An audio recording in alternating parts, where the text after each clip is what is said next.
Christmas time. Bobby Stokoe Sunderland give Don Revie's Leeds legends the biggest cup shot 50 years on.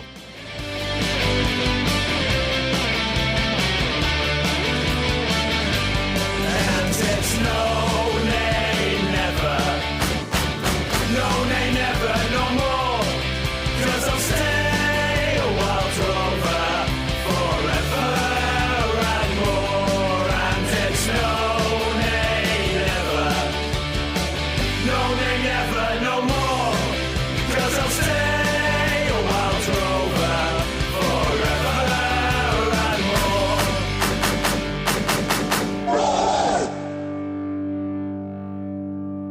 Hello and welcome to By Far the Greatest Team, a football podcast in which we delve through the archives and across the globe to shine a light on some of the most extraordinary, exhilarating and exotic teams to have ever played this great game.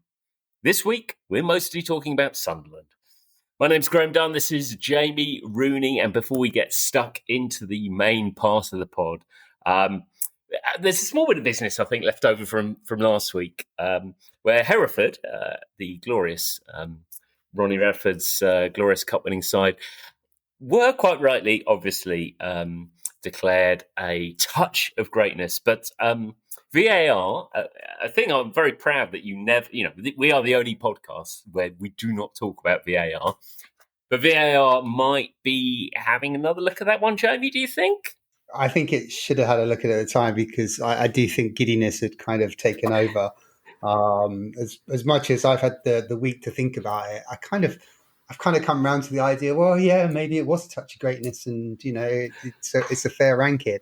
But yeah, I was convinced it's a small moment in time, and I think it's a Hereford United moment in time, an FA Cup moment in time.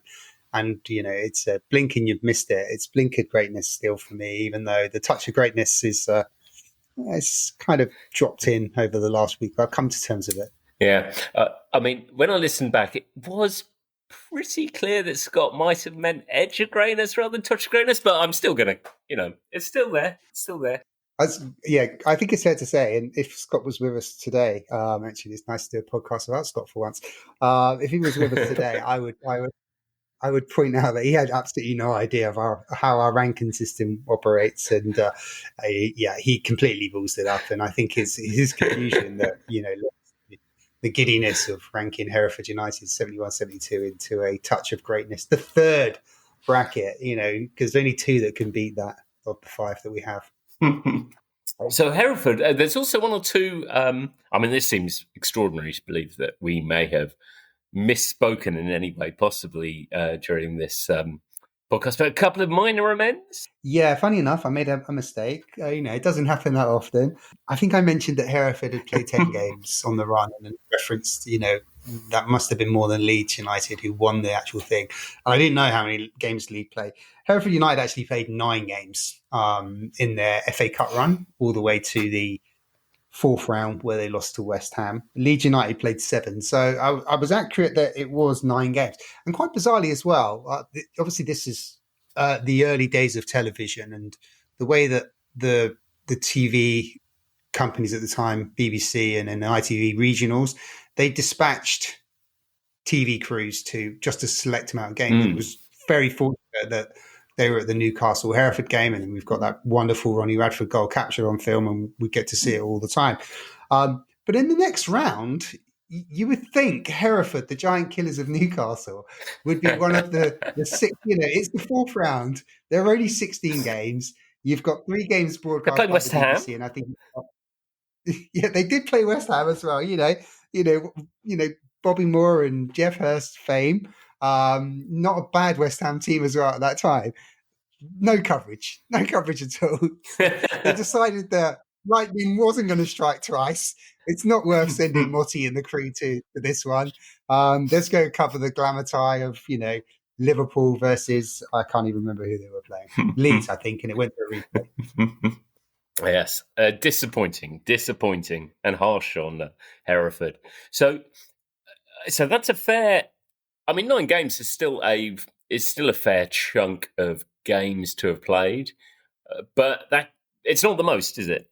It's not the most, even in that particular season, the FA Cup, 71-72. There was a team called Alvechurch, who actually played 10 games that season in the FA Cup. They lost to Aldershot in the first round proper.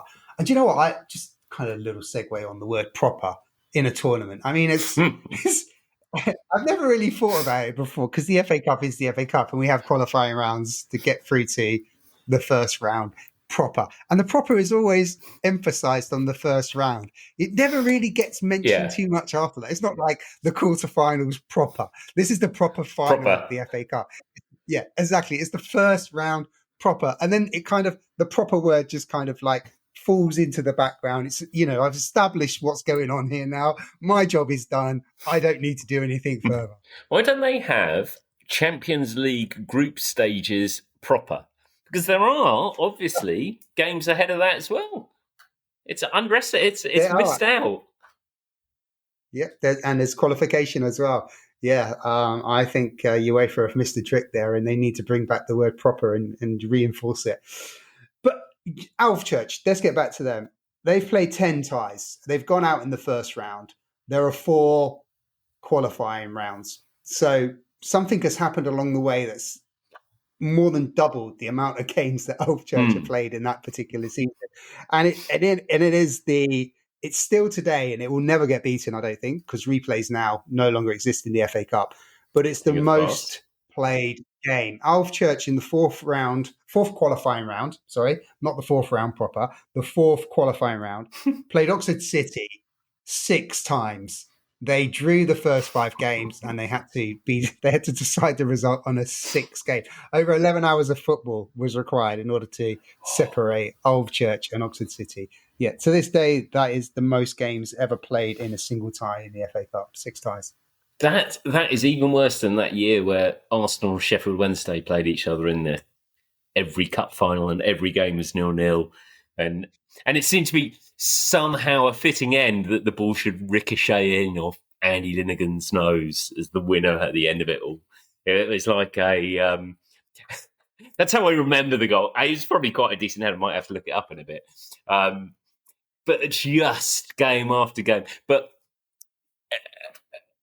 Oxford City v Alvechurch, 6 games is a lot to keep going. That's proper Groundhog Day, isn't it? It is. I'll come back to that in a minute. It's funny your Arsenal Sheffield Wednesday reference because you're talking about the episode in the early 1990s. I know exactly that. But these teams have history. I think it was in the late 1970s or the 80s. This is something I'm going to need to fact check. And we'll bring it into a pod later down the line. But I'm pretty sure Sheffield Wednesday and Arsenal had 4 or 5 games in the FA Cup as well in a previous round. And Arsenal got a bit of form because they had that marathon semi-final with Liverpool as well in, I think, 79. So Arsenal got a bit of form of, wanting to play as many FA Cup games as possible. But you're right, Alvechurch, Oxford City, let's get back to that and let's bring the Arsenal replays into another pod. It's bizarre. I mean, can you imagine that the games lasted over a period of just over 2 weeks. So they're playing almost every couple of days.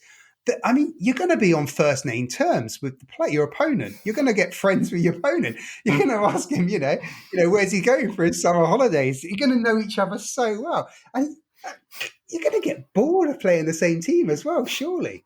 Even Pep wouldn't be able to come up with another fancy formation to spring a surprise on the opposition at the end of that.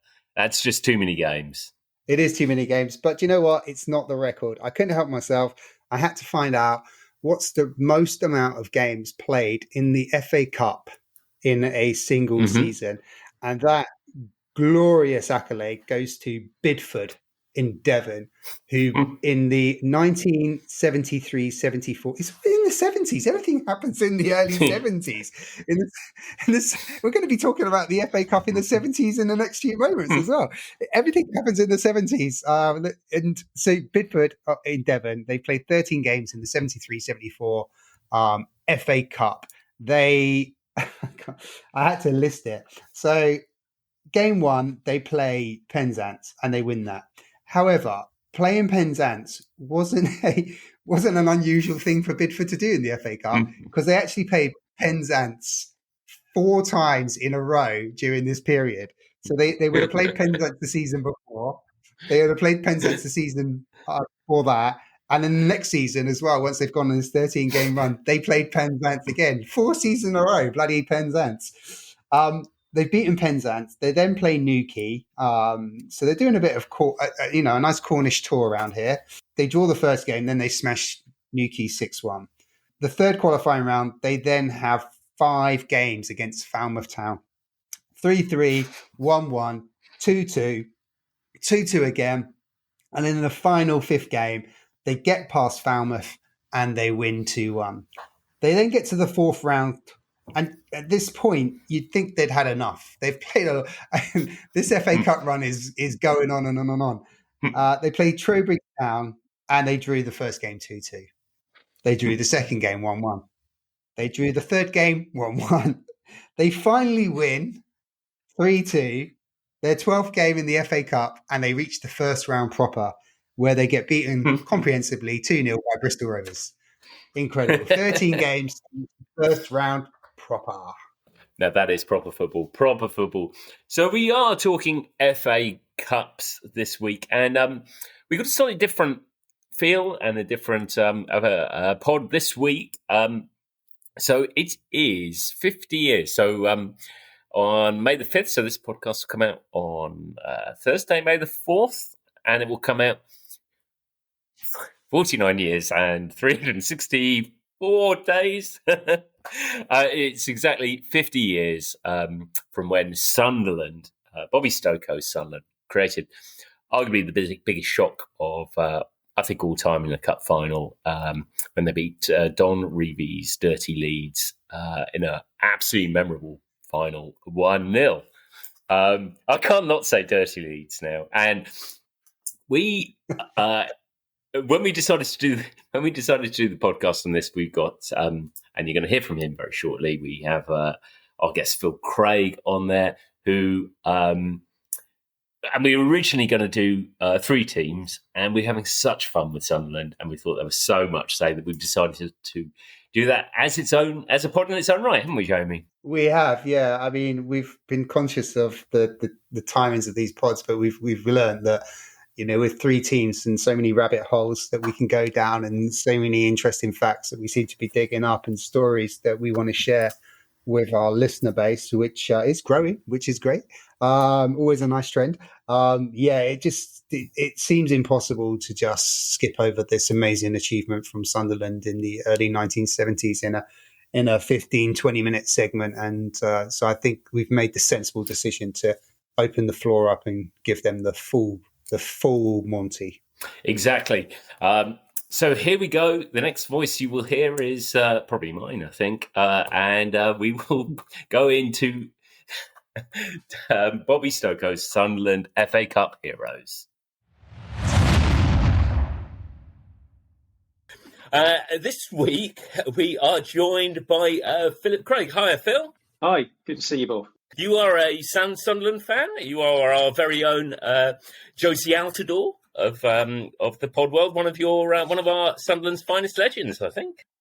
Known locally as Dozy Never Scores, but transferred out of Sunderland and replaced by Jermaine Defoe, interestingly enough. So I was staggered about this. How somebody who scored, I think I'm correct, 1 league goal and 3 goals overall in about 2 seasons or so, got swapped for Jermaine Defoe.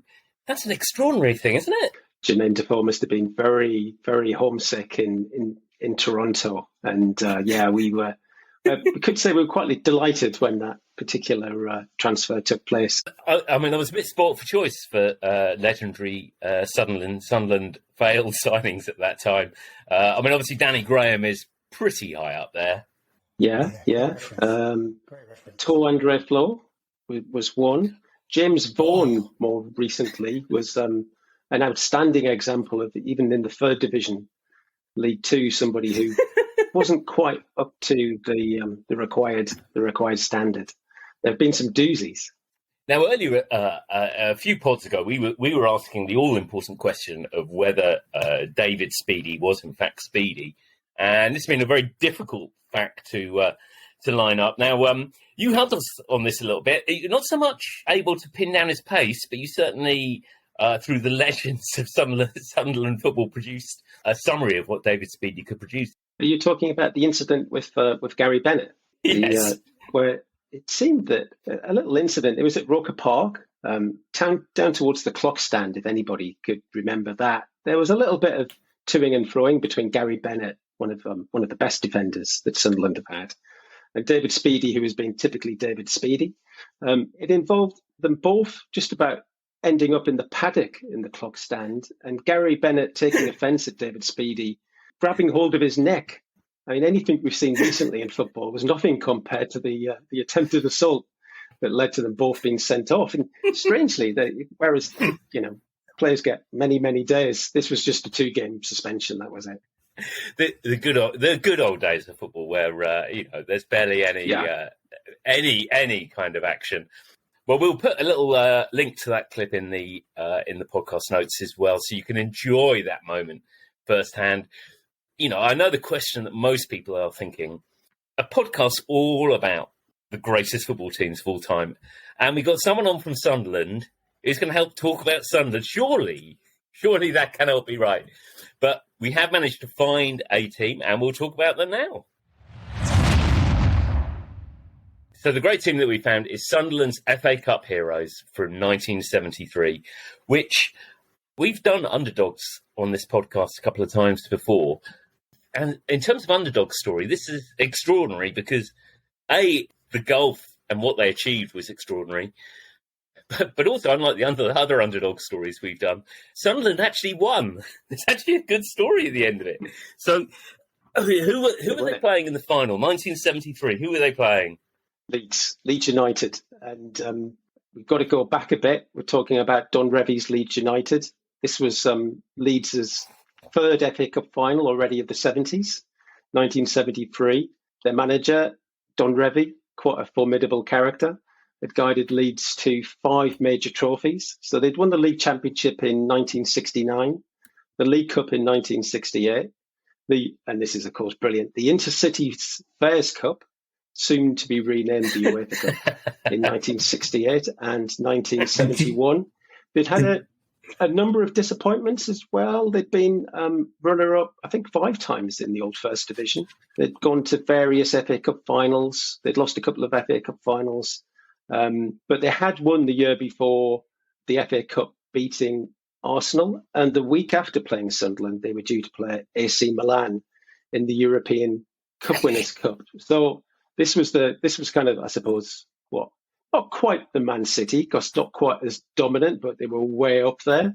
And then you'd had Sunderland, whose dominance in the league had probably ended in the 1890s.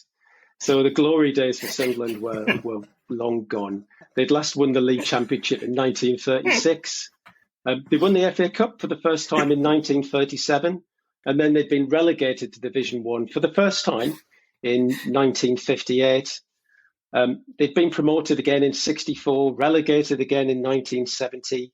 By 1972, they were a pretty unspectacular, solid team in the Second Division. But they were in a bit of a bad spot as well, because by 1972-73 season, they started well. They were up there with the promotion pack, but then the wheels fell off in October. And this I can't tell you how bad this result is. In October, they lost 5-1 against Oxford United. I mean, that's desperate, of course, isn't it? And at the end of the month, they were in the relegation zone. The crowds at Roker Park had dwindled to about 15,000. And it's at this point, the manager, Alan Brown, interestingly, who'd previously relegated Sunderland, he gets sacked, and he's replaced on the 29th of November 1972, a glorious day, by the Messiah, Bob Stokoe. Can I just say that I thought that was fantastically concise. I love that. Just something to kind of reference there. I love the fact that Leeds United won the Intercity Fairs Cup in 71, because I think it's on their Wikipedia page or somewhere referenced. They actually do state that they're still the current holders of that tournament, which is now defunct. So it's still a trophy that belongs in Leeds. Presumably there's a team that claims the Anglo-Italian Cup holders somewhere out there. Yeah. Yeah, well, it wasn't Sunderland in I- 72, was it? Because they actually competed. I don't know if you had that, Phil. I'm sure you do, but your concise knowledge. But Sunderland actually competed in the Anglo-Italian Cup in 1972, the year we were talking about. vaguely remember. It was a curious trophy. Yeah, I can't. Did we get to the semi-finals? I can't remember. I don't think we dominated. But it's absolutely random, isn't it? It's totally random to have a tournament between two countries. So the Italy and UK they can play.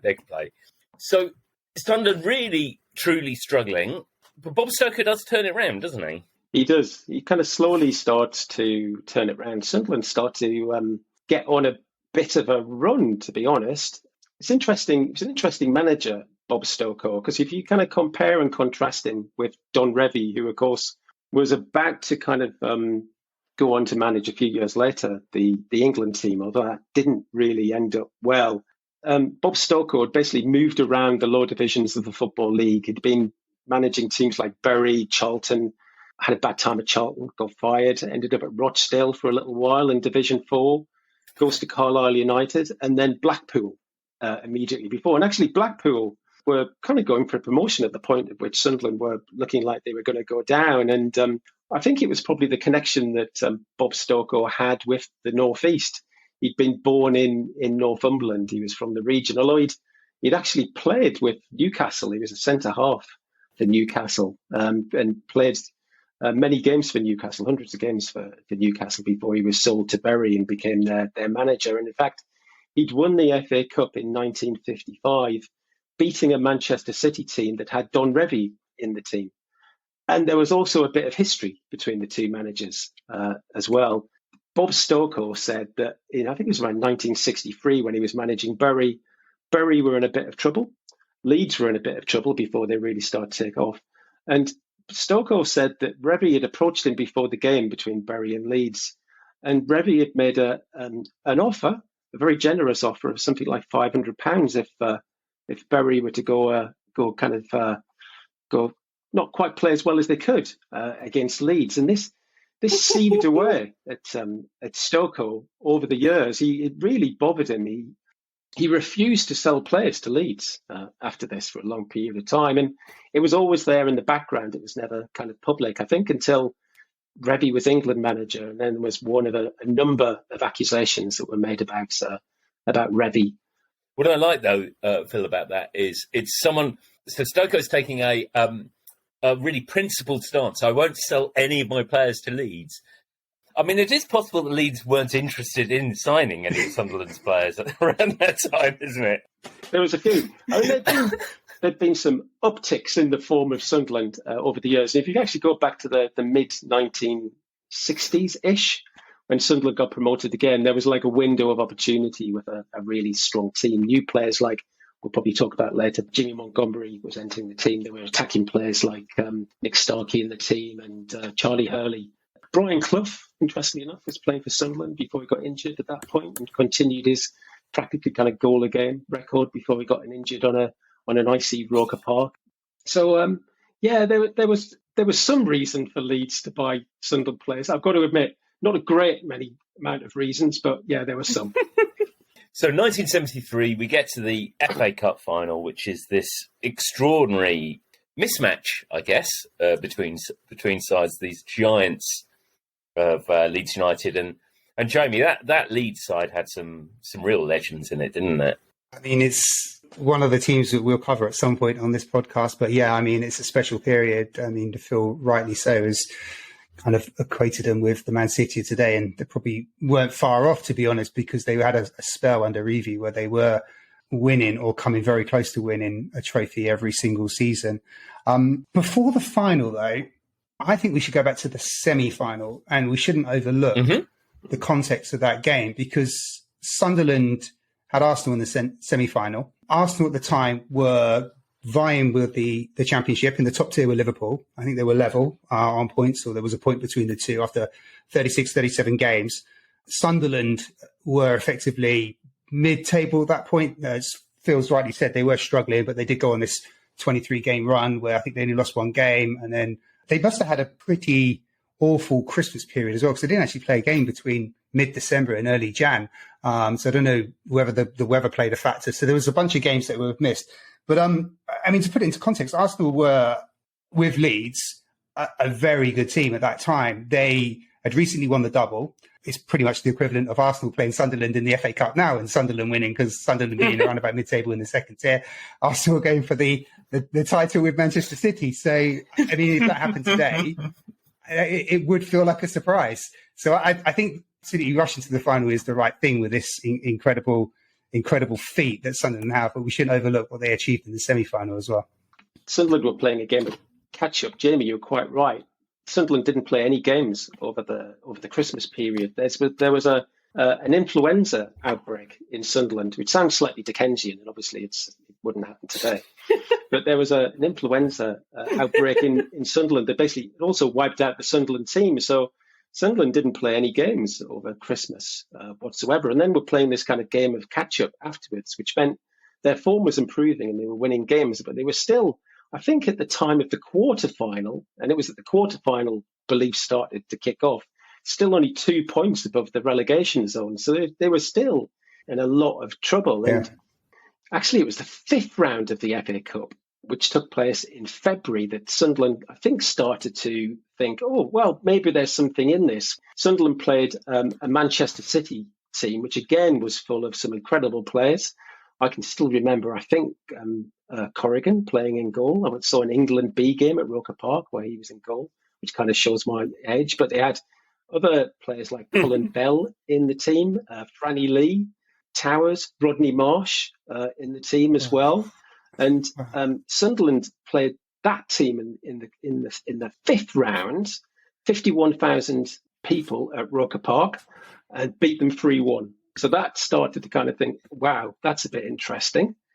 We played Luton in the next round. Luton were also in the second division, but were actually a reasonable team. Were looking better for promotion at that point. They were managed by Charlie Hurley, an ex-Sunderland player.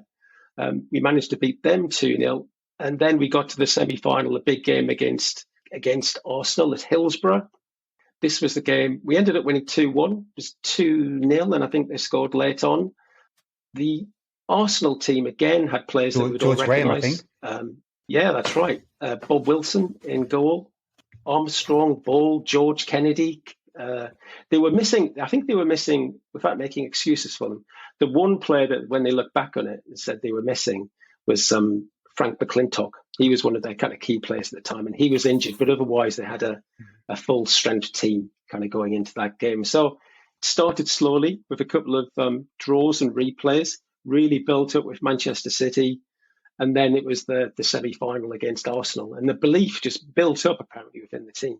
What's really striking is, you've gone through the teams that Sunderland knocked out and the players, the legends in that team, and then you get to the Sunderland team themselves, which remains the only team to have played in an FA Cup final with no full internationals.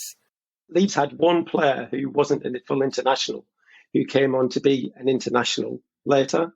Sunderland had, I think, Richie Pitt was the only player who played at Wembley previously. But he played for the England schoolboys a few years beforehand.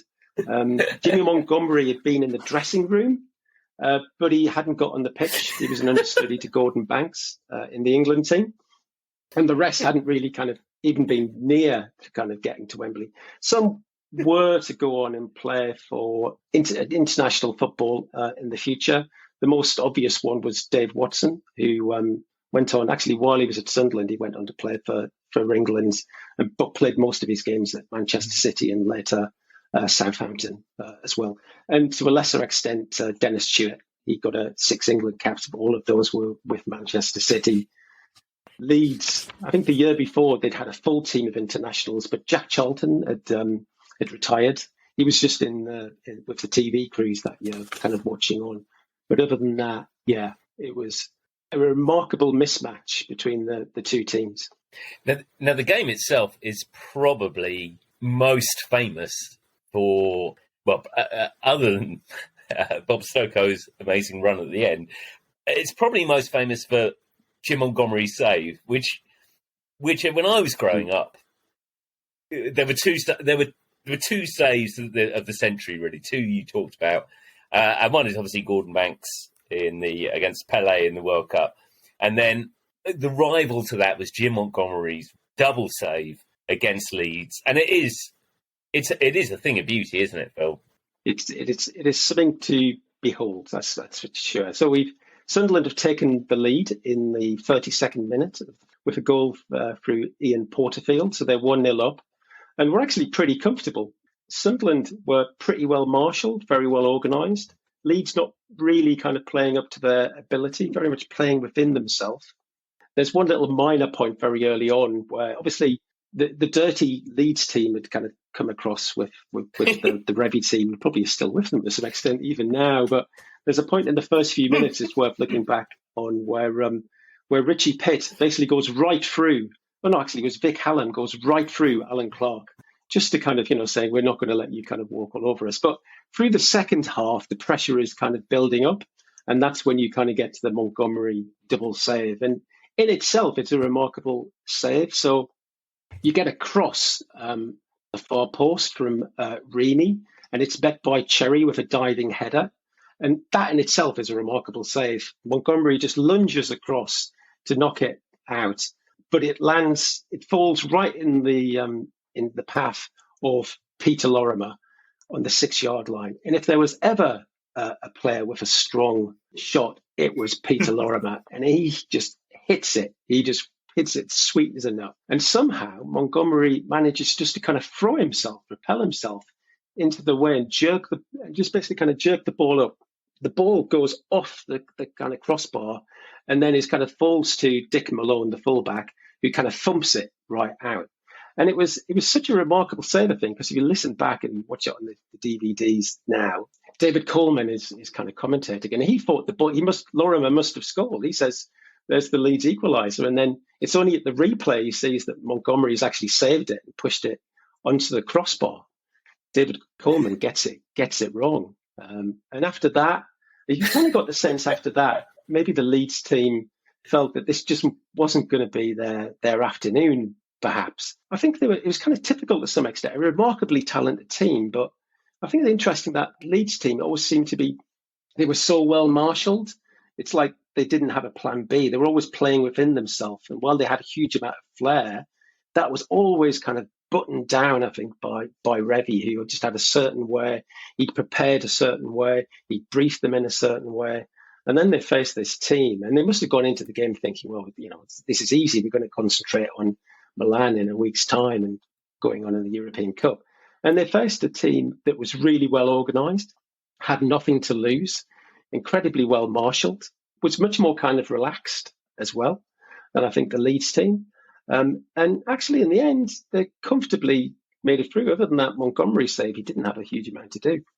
For reasons which I still find difficult to comprehend, as an 11-year-old, I had a couple of my best friends were Sunderland supporters, and one afternoon I was made to watch that cup final in its entirety at their house. So I can testify that actually, as a neutral, beyond the goal and the amazing save, not a huge amount actually happens. It didn't. There's a lot of defending, but they're not. Sunderland weren't really hanging on. There aren't a series of other misses. It is a remarkable achievement. Yeah, it was early May, 5th of May, which is really unusual for a cup final. And it probably explains, because my recollection is through, obviously, visual references that I've seen on YouTube, but it didn't look the sunniest of spring days. It definitely seemed that the weather was playing a role in the proceedings as well. It was. It'd been raining all day, absolutely kind of pouring down. Although they're saying, I think you can see it on and I have got the DVD, Graham, if you want to see it again. But the sun came out when the teams came out. But other than that, it'd been raining all day. And there's a little curiosity that the game, you don't necessarily notice it straight away, but the ball that was used was a red ball. I think it's the only FA Cup final that had a red ball. And it had a red ball because it was particularly kind of wet. So that was the kind of a little kind of curiosity about the game. That is a tremendous fact. The only, I'm going to have to, don't know how you begin to fact check that, but I'm going with that. First only cup final to feature the red ball. You can only fact check that against colour TV. Anything in black and white, you're going to be really struggling. This is true. What puts it in context for this? Of course, Sunderland's second-tier team, and they're the first second-tier team to win the FA Cup for more than 40 years. They're only one of 3 teams to win the FA Cup from the second tier since the war. Bizarrely, all 3 of those happened in 73, 76 and 1980. What on earth is going on? It's bizarre, isn't it? Because you're right, so Sunderland were only the third Second Division side to reach the FA Cup final since the Second World War. The last Second Division team to win the FA Cup had been West Bromwich Albion in 1931. So it wasn't like it's a regular occurrence. And then, of course, over the course of that, after being dominated by, first of all, you got Arsenal, you got, who was it in 1970? It was Leeds and then Sunderland. Just a quick mention that in 1974, the winners were Liverpool, but they beat Newcastle, of course. And then later on in the decade, 2 more teams. You've got Southampton and West Ham. I think I'm right in saying the 2 other teams to do it. And then since then, have there been any? Wigan beating Man City. They weren't in the Second Division or now the Championship, but they were relegated to it. Other than that, I can't think of. That's correct. Yeah, that's right. This is when the FA Cup final was generally being played before leagues were finishing, which was also the case for Sunderland in 73, because after the cup final, they still had 2 league fixtures to fulfil, which they fulfilled, I think, both of them within 4 days of winning the cup final. Once against Cardiff, where they drew in, then the home game against QPR, which they lost 3-0. You finished 6th in the league that year, but after starting so badly, it didn't seem too bad. We were still catching up after the winter pandemic, I suppose, after that. And I'm guessing there was a few celebrations that took place. But you mentioned earlier on, Graham, it was something that obviously stands out with Sunderland supporters, because every time you go to the Stadium of Light now, you see the statue of Bob Stokoe, who's, after the final whistle, he's wearing a kind of beige mac. He'd worn a suit for to meet the royal family, but then he changed into this red tracksuit. So there was Don Revie in his bright blue suit. Revie always had a bright blue suit. It was his lucky blue suit. And there was Bob Stokoe, who had this, I think it was suggested, he had the red tracksuit on. There was some suggestion that he'd been paid by a sponsor to wear it. He got a few bob for doing it. And he was wearing this white overcoat and he had a Trilby hat on. I think he was a big Frank Sinatra fan. So he had the Trilby hat on. And then, of course, you've got the final whistle and the joy that kind of with that. And he goes running over towards Jimmy Montgomery, I'm guessing because he'd been, with Sunderland, I think for nearly 10 years before that, the most long-standing player. He went on to play over like 600 games for Sunderland, and he made that save. And there's an iconic picture of Stokoe embracing Montgomery, and of course the statue is of him. It's the Stadium of Light, him chasing out from the touchline towards Montgomery, which is with us today as a reminder of the Stadium of Light. One of the great football statues that we have, obviously we have Sir Matt Busby outside Old Trafford and Michael Jackson outside Craven Cottage. What we'd really like to see is, because I think the one that's missing is one that combines football greatness and comedy runs at the end of the pitch. It's surely David Pleat, after he kept Luton up and did that really funny, odd, ran like somebody I've never seen running before at the end of that pitch when he stayed up. That's what we want a statue of. Holding onto his tie as well, which is brilliant. I'm pretty sure he's holding onto his tie so it doesn't flap in the wind. 72, 73, there's a few cultural references I just wanted to kind of bring into this. Some of them are relevant to Sunderland, some of them not so, but to the FA Cup. Firstly, completely pointless cultural reference, but I don't know if you probably both remember at the time, 1973, there was this fanfare of Europe going on because the United Kingdom had officially joining the EEC at the time, which we know now as the European Union. And I don't know if you knew, but to mark the occasion, there was this commemorative game played at Wembley between the 3 and the 6, the 3 being the new joiners, the the United Kingdom, Ireland, and Denmark, and the 6 being the current EEC members, the European Union as we know it, which was Luxembourg, the Netherlands, Belgium, Italy, France, and West Germany.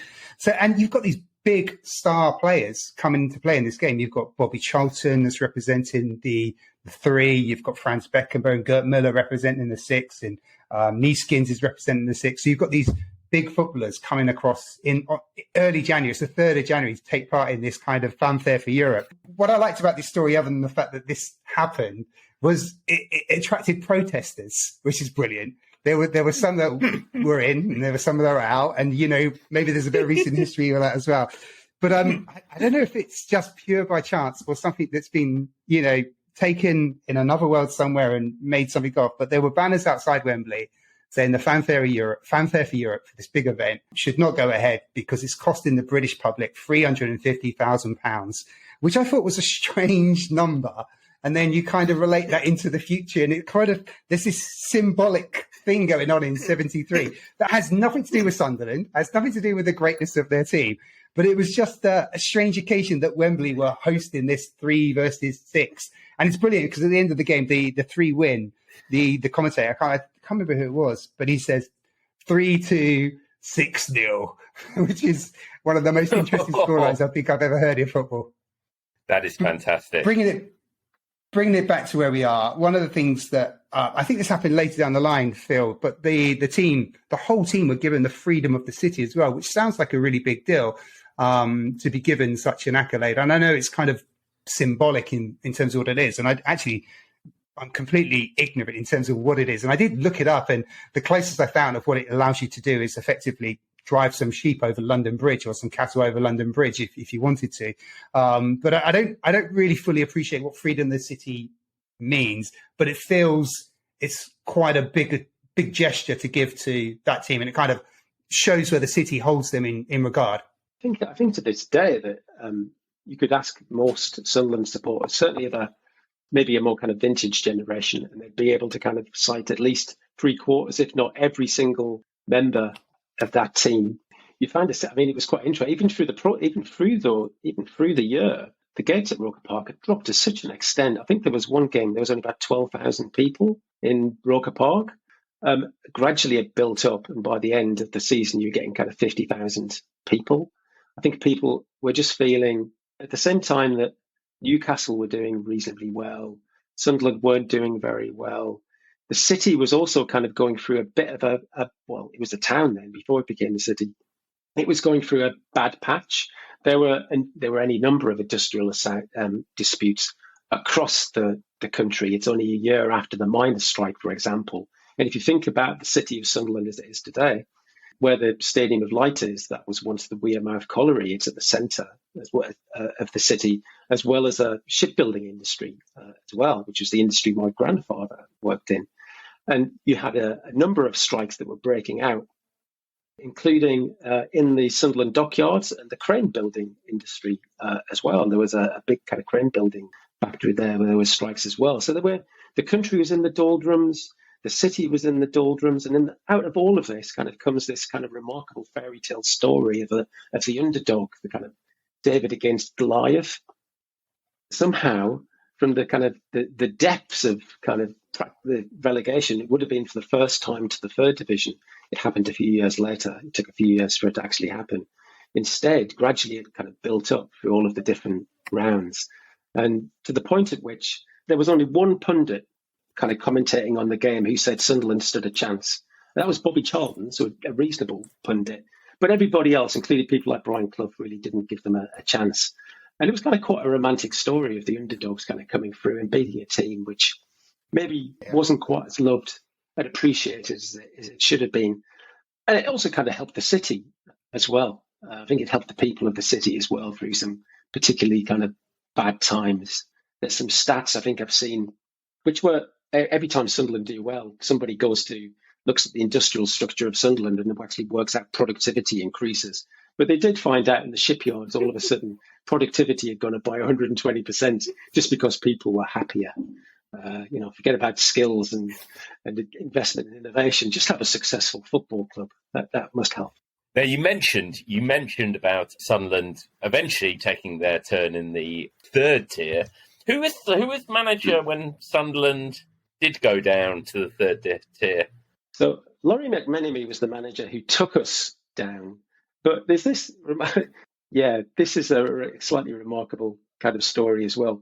Laurie McMenemy, with great expectations in 1985 to become a Sunderland manager, and the team bombed. We just about managed to stay up in 1986.